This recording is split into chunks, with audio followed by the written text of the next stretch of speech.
It's time for this week's episode of Brandon Sports Talk, featuring in-depth interviews from those who are trending in the world of athletics. And now, here's the host of Brandon Sports Talk, Brandon Pate.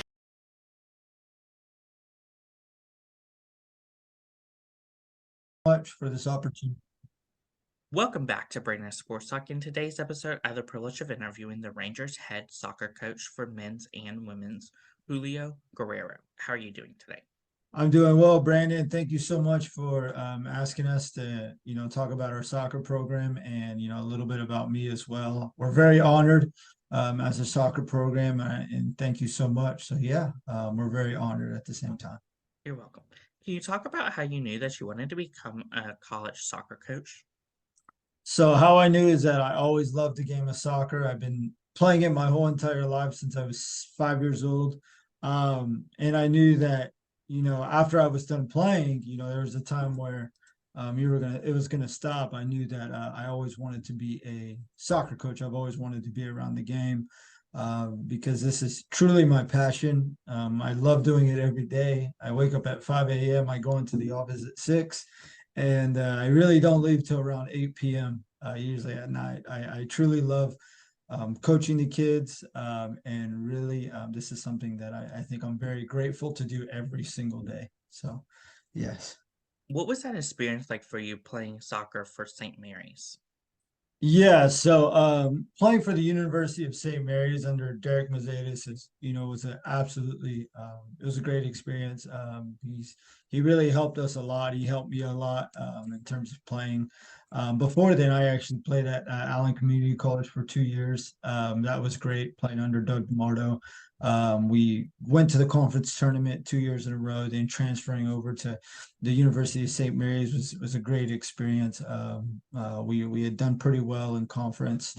It was an absolutely great experience. So I was very thankful for Coach Mazetis and how he's ran that program, and he's really helped me as a player while my time was there. He really helped me grow a lot, not only just on the soccer side of things, but on the personal side of things, on how I developed as a person as well. So I was very fortunate to play under Derek Mercedes.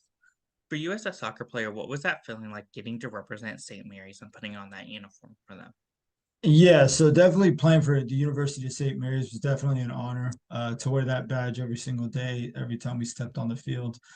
Knowing that you were representing a program that wanted to win, a program that wanted to win conference. So it was one of those things. Getting to play for them, wear that badge. As a soccer player, it was truly an honor, and I'll always be grateful for it. Coming out of college, what was that experience like going to coach at St. Mary's at your alma mater? At my alma mater, it was amazing. It was very, very amazing. I couldn't ask for a better opportunity at the time. I had actually, it was a funny story.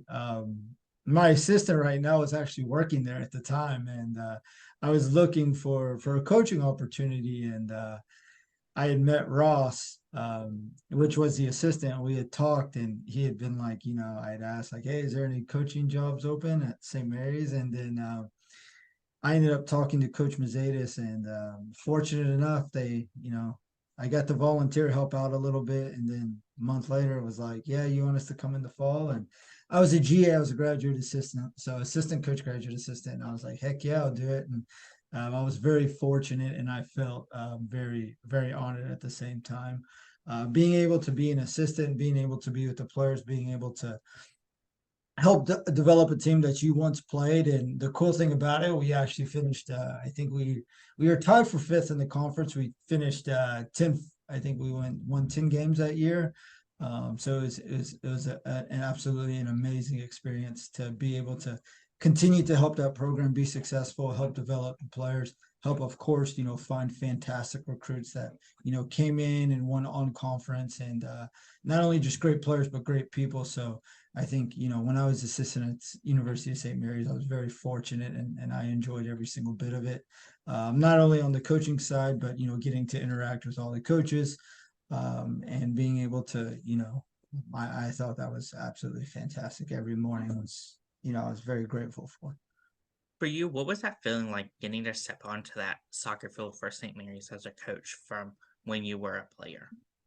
Yeah, so stepping on as a coach, I think it's very different. I think as a player, you don't really think about it, but once you become a coach, it's like being on the other side of the fence. You know, you see things in a whole different perspective. The way you have to carry yourself every single day in a professional manner. Amazing, amazing. I thought it was absolutely amazing, and I was like, yes, it felt right. It felt like, sometimes I was still pretty young, so I was still like in my fourth year of coaching. So I was still kind of like, there's things that like, as a player, I would thought this and this, but as a coach, you have to, help those players see what you see, and also help them and give them great solutions during the game, and help them, of course, continue to grow. So yes, it was amazing being on the other side, but also very different, and knowing how to carry yourself, and to always remember that you're not a player, you're a coach, and how you act and how you carry yourself really responds to them. So that's one thing that I just enjoyed it, and I showed tremendous passion for the program. It was amazing. So it was definitely a great experience, and I enjoyed it being on the other side. How was that feeling like leaving your alma mater to become an assistant coach for Rockhurst? Yeah, so um being at Rockhurst I actually started, I was actually at Rockhurst in St. Mary's. Being at Rockhurst University was an amazing, I was very fortunate to be at Rockhurst. My mentor, Coach Tony Toko, got to work under him. He's the I think he's the second highest winning coach in the NCAA. It was great. Funny story how it all kind of spiraled into, me being at Rockhurst. I remember I had actually just wanted to get into coaching, and I had just got done playing, and I was like, you know what, I really want to become a soccer coach. This is what I want to do. And I was looking to I was like, you know what, I'm just looking to be a volunteer. I'm going to do whatever it takes. And I remember I just got done playing. I was working at Applebee's trying to get my bachelor's degree, and I just got in a car, so I was like, well, maybe I can drive. So I emailed I think I'd emailed like 10 coaches, and I was thinking to myself, I'm like, there's no way this Rockers coach is gonna get back to me. And fair enough, he got back to me, and he was like, meet me in January. And I came on, and I just wanted to shadow. I just wanted to get my foot in the door. So I ended up just getting my foot in the door. And that spring, they were ranked fourth in the nation, so all NCAA Division II. So I got to be there, and I got to see the culture, the environment, and it was amazing. I really enjoyed it. I really learned a lot from Coach Toko, and Coach Giorgio as well. And I was like, wow. And I got to really see that. So it was an amazing. And then the good thing about it is, I guess they had liked me in the spring, and after the spring was over, Coach Toko brought me in his office, and he goes, so do you want to come back in the fall as a volunteer assistant? I was like, shoot, yeah, I want to come back in the fall for a volunteer assistant. You don't got to pay me any money to be here. So I was there every single practice. I got to help out with the reserve team, got to get some hands-on training. So that was really good. And I got to see how really Coach Toko, we had made it to the Final Four at the NCAA, National Tournament Division II. We played against Lynn, and every game was amazing. I mean, I tell you one thing, like we went to a game, and I think it was like their alumni day, and man, there was like 4 or 5 thousand people there, and I'm just like, whoa! And you're looking at the atmosphere. There's music, and I remember we played Drury, and we ended up winning 2-1. We were actually down 1-0, and it was two great goals, and then that brought us back. And the cool thing about it is, after we won, the fireworks were going off, and it was amazing. I was very fortunate to be, to be a part of Rockhurst University for 2 years, and being mentored by one of the greatest, and he'll go down as one of the greatest coaches ever in the NCAA, Coach Tony Toko. I was very fortunate. He taught me so much, not only how to build a big good program, but to also how to manage people. And Coach Giorgio as well. I learned a lot from the head associate assistant.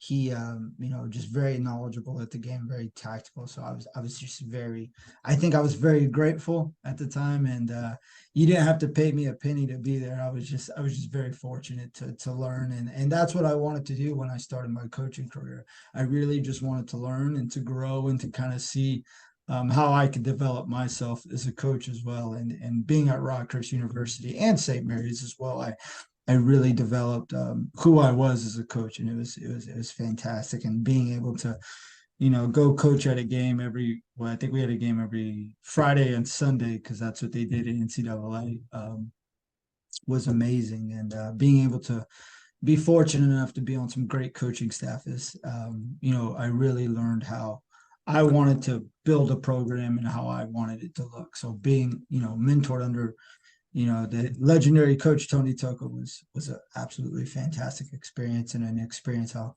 never forget. And funny story is I still keep in touch with him. We send emails back and forth because he's been there since 1969. So he still is coaching today. So he's been there for about 40 something years. So I still keep up with Rockhurst. Of course, what were some of the things that you learned during those two coaching stops to then help you to become a head coach for the first time at Ranger? Yeah, so what I learned a lot was how we wanted to organize training every single day, how in terms of player management, how to speak with players, how to understand where they come from as well, because I believe that to get the best out of the player, you have to understand them as well. I think it molded me in a way to where really being able to run a program smoothly and to have expectations and objectives, and being able to have goals and accomplish those goals, small steps as well. Um, really molded me into how I came to Ranger, and I definitely ran it. It was one of those things to where, both programs are very successful.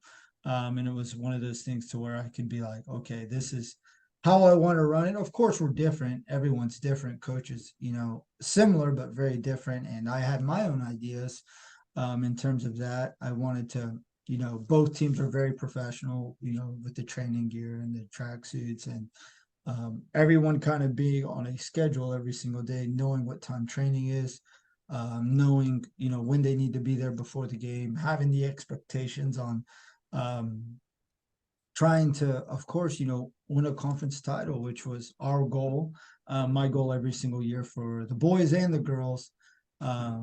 And, just setting those small goals, of course, always being on time, always, you know, playing for each other, not just for themselves. And I think that that's what I saw a lot within those two programs. I was fortunate enough that we were able to get a lot of success. And that's one thing that what I was able to take from those two programs to kind of build Ranger, the kind of, the way we're building it. And we're still growing. So I think it's one of those things to where that's how it's been able to help me, starting off at Ranger and being able to have my own program and build it.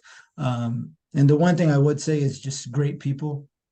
Make sure you surround yourself with great people. I think I'm very fortunate enough to be at Ranger, and I have a fantastic athletic director. I have a fantastic, support. My assistant coach is Coach Ross Anderson. He's been fantastic, and the players have been great too. So I think it also comes with great people. You don't do it by yourself. This isn't a one-man road. This is, everyone else does their part. Of course, for you, what is that like, obviously balancing both being the men's soccer coach and also on top of that being the women's soccer coach? It is, I would say it is a lot of time. I think how you manage your time with both programs is very crucial, because you want to make sure that both teams are getting the right attention in terms of coaches. So making sure that they're giving everyone the right focus, both teams, because both teams aren't the same.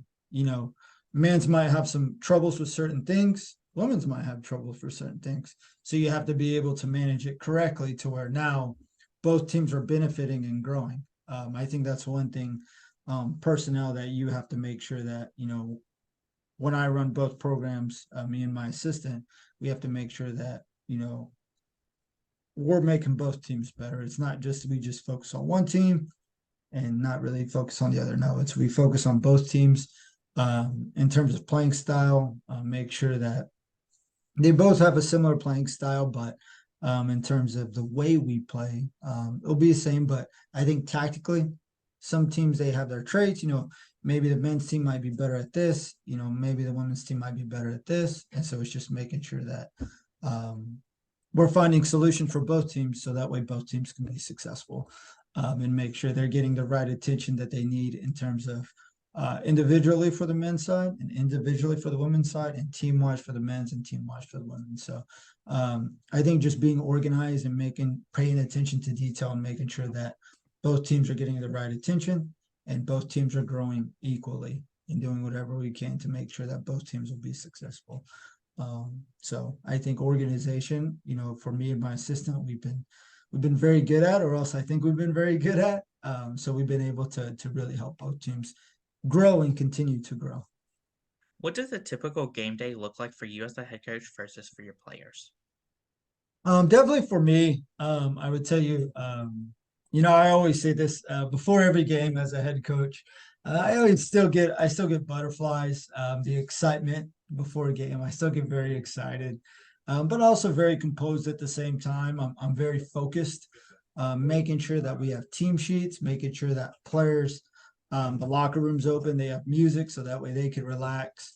I talked to my assistant. We talked for about 2 or 3 hours about how we're going to set up the team, what the starting 11 is going to look like. Of course, tactics on how, of course, the opposing team, what are their strengths, what are their weaknesses, how we can expose them in certain areas. And then we usually write that on a board and we go before the game, tell the players, this is, we're going to look for this. Sometimes, for instance, they might have themselves exposed in the middle, or, there'll be a player that we can isolate. So that's one thing that, as coaches, what we go over every single day, make sure, of course, the officials, here at Ranger, I give them food. So to make sure that officials have something to eat, because they do have to ref 2 games here, the same ref. So I make sure they're taken care of at the same time. Even though sometimes I might get after them here and there, but I like to show them appreciation for what they do. As coaches, that would be kind of a typical day, a game day, making sure everything's set up, making sure, we're as professional as possible. There's music, of course, announcers, they're doing their job. So that's usually, as a coaches, what we tend to look at. A lot of tactical planning to, of course, making sure that players are taken care of, officials are taken care of, game plan is taken care of, and hopefully get the result at the end of the game, which is to win. Can you talk about, of course, the culture that you've built for the men's soccer and the women's soccer at Ranger? Yes, that's a great. So culture-wise, we've been able to develop definitely a competitive culture, culture that has standards, a standard to win every game, a standard to be the best. I think that's one thing I really hold the players to. A standard, of course, that standard comes for everyday training in terms of being on time, in terms of doing the right things, in terms of, not only acting right on the field, but off the field as well. And of course, creating not only a competitive culture, but a team culture as well, because I'm very big on that. Every player I talk to, I always tell them that, you don't, of course, playing for yourself is good, but also play for the person right next to you, because I believe that this year the men's they had a pretty good season. They went 6-2-3. They only lost 2 games. The women's, unfortunately, the men's missed out on the conference finals, but the women's went 6-4-1. We actually ended up making the conference finals. And I think a lot of that has come through the standard that we hold each other at, being on time, being able to play with the right intensity, and be able to work not only for yourself, but for the person next to you, because I believe that snowballs effect to success, and it reflects on the game. So that's been one of those things to where we've been able to create a competitive culture, a culture that has standards for each individual player, but also have a very team culture as well, that, everyone is here for each other. Everyone's here to, work for each other. And I think that's where we've been able to create that type of environment. Yes, very intense. Yes, high standard. Yes, want to be successful, win the conference. That's the goal every single year, no matter what. But also create a team-like culture that ensures that everyone is growing and getting better. And that not only comes from the players, but that also comes from me. I think everyone plays a role. I do. My assistant does. My big thing is this: if I need to be there before the players. So our job as coaches is to have training organized, training set up, and to make sure that we have everything ready for the players when the players step on the training field to make sure that we ensure quality practice. So everyone plays a role, including the coaches. And if someone's not doing their job, then and that includes myself, that's something that needs to be fixed. So that's one thing that we've been able to build here at Ranger College for my 2 years. Who are some of the teams in your conference that you compete against each week? Yes, 100%. So we competed, very competitive. Of course we play Western Texas College, Cisco College, two very good, pretty good teams. One school that I'd like to Hill College, they were very good. They were ranked top 10 in the nation this year. Paul Davenport does a fantastic job there. He's won the conference past 10 years. So he's, I've been there, we've played against each other twice in the conference final. So of course, the goal would be to knock him off. That's my goal. But he's a fantastic coach, not only a fantastic coach, but fantastic person. He's done such a good job at that program. We've played teams like Tyler Junior College. They've been in the top five probably every single year. So been able to compete against them. Of course, other teams like we've been able to play, teams Tyler, Navarro, but we have so our conference is kind of broken up. So usually in my conference, I'll play Cisco, Western, and Hill, and the top two will go to the conference finals. So we've been in those top two. We've been working hard, so we've been able to play Hill. So, but we have like 3 conference breaks in Texas. So we'll have like I think one conference is like East, West, and then there's us as well. We're the West. So I don't remember the other two sides, but we'll play the teams at the other conference. Like we'll play Navarro this year, Paris. But we have to beat out, of course, Hill have won it the past 10 years, beat them to hopefully, of course, play in the district finals and go to the national tournament, which is always the goal. But yes, Hill College is been number one. But we've been in the conference finals 2 years and we're real fortunate enough. But they've been able to get the upper hand on us the past 2 years. But like I said, great coach, Paul Davenport, great program. He's been there forever. He's really built something. But yeah, I have nothing but good things to say. What is that home game atmosphere like when teams like Cisco comes to home versus going away to Hill? Yes, yes. So definitely, I would say home game at Ranger. The one thing good about Ranger is that we're definitely a very sports-like community. And what I mean by sports-like is every sport kind of supports each other. So for us, if you come to a Ranger game, of course, you feel the atmosphere. I would say, of course, the intention is to win. But you'll see a lot of different sports, of course, supporters as well, from around the area. Volleyball will come to our games, basketball, baseball, softball. Um, of course, the men and women's team, they support each other. So like if the women are playing the men, we'll go in the stands and go support.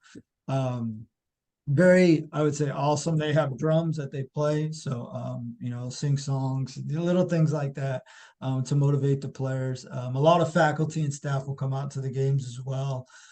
So it's one of those things to where it's a family oriented, I would say, campus to where everyone really supports each other. I would say it's amazing. I think the way it is, it's awesome. It's the same thing with the men. A lot of people, a lot of the sports come out. I would say we have around sometimes we have around 100 people, 150 people at a game. So it's been very fortunate.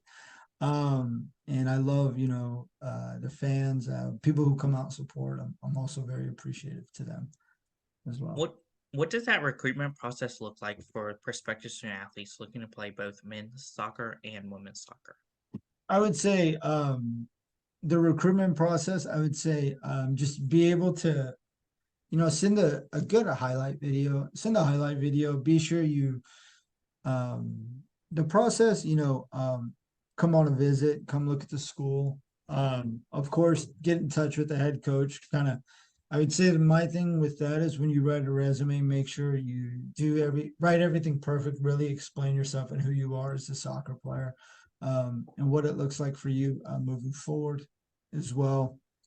Um, for me, it's one of those things when a kid or a young lady or a man, one of the guys, reach out to me and tell me a little bit about themselves. I tend to, of course, I want to see a couple of videos. I'll bring them on campus, show them around campus, and have them meet some of the players, because I think it's very important as well. So that way they could see players who have already been in the system, and be able to get to show them, what we have to offer. Of course, tell them a little bit about our culture and who we are. My biggest thing is the personnel of making sure they fit what we're looking for in terms of being a soccer player and a student athlete. Of course, what is it like getting to see both the men's soccer and the women's soccer put on that jersey for the first time as freshmen? First time as freshman, I think it is absolutely amazing. I think my thing is, and it's one of those things that never leaves you. I know how I felt when I put on my jersey for the first time.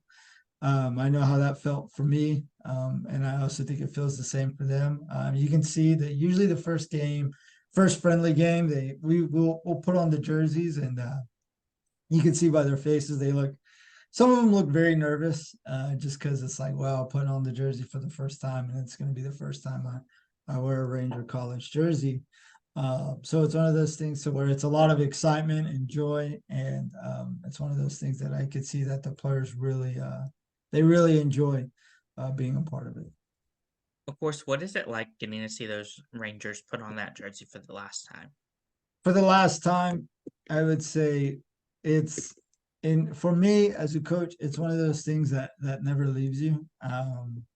The one thing I've done, and it's one of those things that's it's a little bit different than a lot of other coaches. I do what they call a sophomore day. What I do in that sophomore day, I actually give the players their jersey. So I take them all out to dinner. We go out to eat, and I'll pack up their jerseys and I'll give it to them.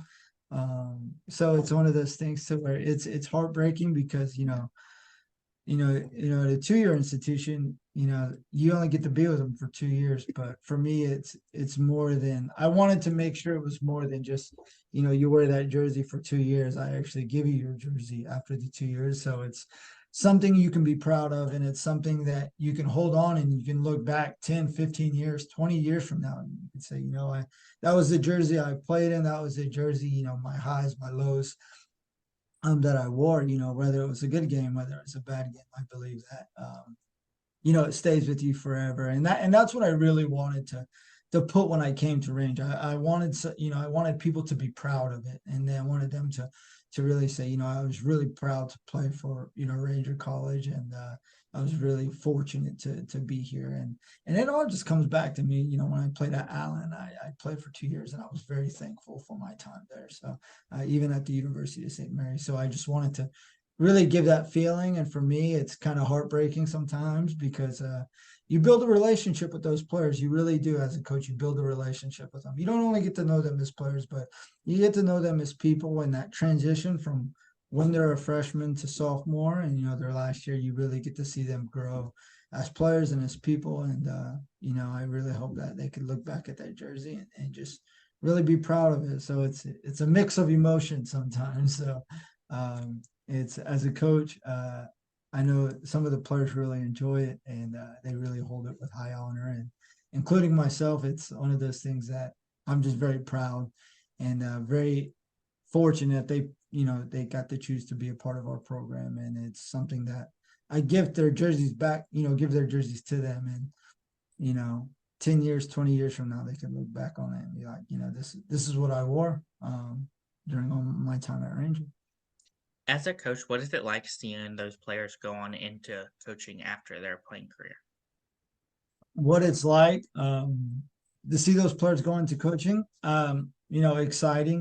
exciting to see that they still enjoy the game in soccer, exciting that they still want to, you know, they've got something out of soccer, joy, and that their love is still there for the game. So I think for me, it's exciting to see those players really continue on to coaching, and sometimes they'll ask me ask me some questions. What did you do here and there, and I kind of let them know. So it's awesome to see my players.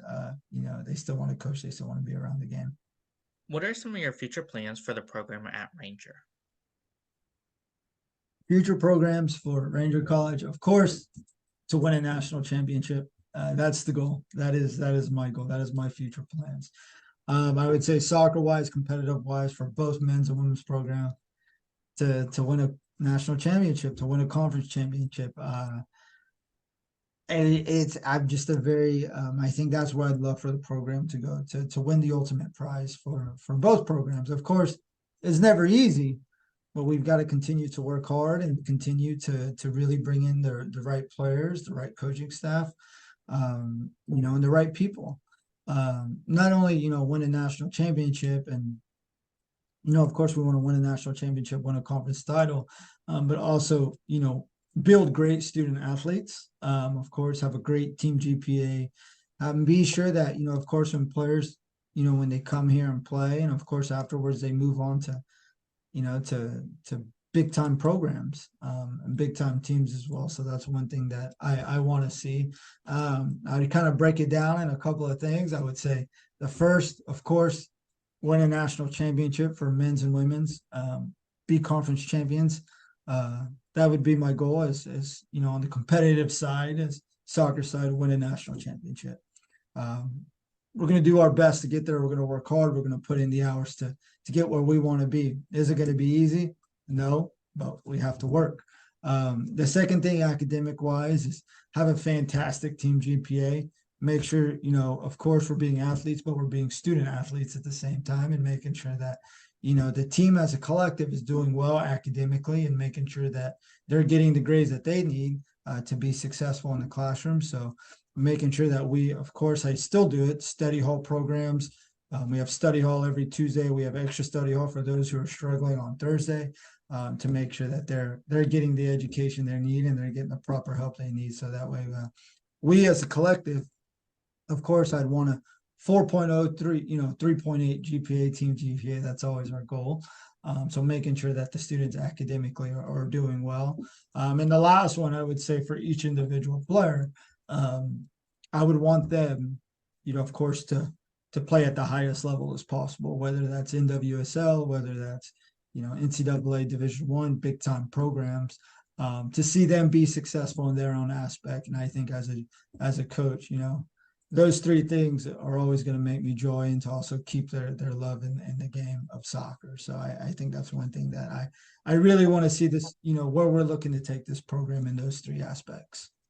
What advice would you give those freshmen entering their first year of college soccer? My advice to them would just, I know it's nervousing, as a freshman, you're depending if you're moving away from home or moving from another country, because we do have freshmen that come from different states, different parts of the city, of course, internationally. I would say just really just take it in, embrace it. Get out of your comfort zone, enjoy it as much as possible, and try to find things that, I would say just try to enjoy it. It's nervousing. I've been there as a college athlete. I moved from Texas to Kansas, and it was a whole different atmosphere for me, and I had to get used to people, and people did things differently, and it was very, very different. So my thing is try to just try to take it in, and enjoy it because it's 4 years, and enjoy every minute of it. And be sure, coming in as a freshman, that, just try to be yourself. Those coaches brought you in there for a reason. Those coaches brought you in there because they saw something in you. So don't be too nervous, relax, and know that you're there for a purpose. What advice would you give those soccer players looking to play professionally, whether it's the NWSL or the MLS? So definitely with that, with the players, that I could give that are looking to play for NWSL or MLS. I always refer back to when I was at Rockhurst. I really do. I really do. Because that first shot, I mean, it was awesome. Like I got to see like all American players. I think one of the players went to go play pro. But the one thing I noticed, my big advice to them was practice. Practice, practice, practice, practice. And they put in the hours, the time. Um, and it was one of those things that I got to see. Like I think I saw one of their All Americans. I remember he would stay an hour every day after practice, and he would shoot with his right foot, with his left foot, and it was absolutely amazing. And it was just all the practice they put in, all the work ethic they put in, even in the little details, the fundamentals. It just makes a huge difference. I think today we watch a lot of highlight videos, and we think that oh, there's these cool tricks, but we don't forget about the little fundamental details that really I think shape a player and that really define a player. Like I'll be honest with you right now, I'm very fortunate. I have a player in our program. She's actually been called up to her U20. I think it's Copa America. She's playing for the Paraguayan U20 Paraguayan national team, and she is, every single day I see her training on days off, on days after practice. So she's always putting in the time. So, and I think, that's one thing I really notice is that the best players who want to go, that aspire to play at the professional level, you don't just put in practice during the time you're at practice, but you also have to put in practice after it's done. So that's my big advice to you, and that's my big advice to any of the players that want to be a professional players. Practice, practice, practice, and of course, how you treat yourself, outside the field is very important as well. What advice would you give coaches out there that are looking to become head coaches and run their own soccer program? My advice to them would just make sure you're with make sure that it's something that my thing in this, I think my best advice is to make sure you're surrounded by the right people with the right mindset as you do. And I think that is my best advice. One of my things that my mentor, Coach Tony Toko, he told me, we were sitting down talking, and he looked at me, he goes, and it always stayed with me. He goes, Julio, you always want to learn. He goes, you're never too old to learn. So that would be my best advice. And he told me, he's like, I've been doing this for 35, 40 years, and I'm still learning. And I thought that was the best advice he had told me. Because still today, I always try to learn, no matter, I've been doing this for 8 years. 2 years as a head, 6 other years as an assistant, and going on my 9th year. And I still learn, and I'm still trying to grow and learn. And that would be my best advice for people who are going into their head coaching. Always learn, always grow. You don't, the game is consistently changing. Even the professional coaches, they're learning. So my thing would be is to always learn and to always surround yourself with great people. Great assistant coaches, great. I'll be honest with you, I'm very fortunate as well as a head coach. I have such a good assistant coach. He's absolutely phenomenal, and I think I'm very fortunate. He's kind of helped me, learn as well, and I think that's my two things. Make sure you have the right people around you, and make sure you're always learning, because the game always changes every single year, every single day. There's always something coming out. So I think it's always about learning and surrounding yourself with just absolutely phenomenal people. That would be my advice to, those of you who are becoming a head coach, and that aspire to be a head coach. That would be, my two advice. Like I said, I have a very great assistant coach. I'm very fortunate he's here, and it ain't just me that has been able to help Ranger College grow, but it's also been him, and his name's Ross Anderson. So he's been a very big help to me, and I'm very fortunate, and we're very fortunate to have him. That's great advice. Where can my listeners find you at on social media along with the Ranger College soccer program at? Oh, sorry, I didn't catch that last one. Sorry. Where can my listeners find the soccer program at on social media along with you at? Oh, so how they can find us on our Instagram page. So we have two different accounts. We have the official Ranger College Soccer men's soccer program. You can type that on Instagram and you can find us there. And then on the women's, you can click official Ranger College women's soccer account, and then you can find us there. And then you'll kind of see a lot of things that we do in terms of training, in terms of, just off the field activities. I like to have a little bit of fun. So a little bit of articles about the team as well. So you can search us there, follow us, and we'd be very fortunate for your support. And we'll do our best to, if we can't, give you shout outs as well. So yes, that's where you can find me. Thank you again, Coach Julio, for your interview, and best luck in your future at Ranger College. Thank you so much, Brandon, and thank you so much for interviewing us, not just me, but Ranger College Soccer. And we're very thankful for you to take this time out of your day. Thank you again, and thank you. You can find Brandon Sports Talk on Instagram at Brandon Sports Talk, Twitter at Talk_Brandon, and you can find me on YouTube at Brandon Sports Talk. Don't forget to like, comment, and subscribe. Thank you again, Coach Julio, for your interview, and best luck in your future. Thank you so very much, Brandon. Take care. You've been watching Brandon Sports Talk. Please feel free to like, share, and subscribe to Brandon Sports Talk on social media and on YouTube.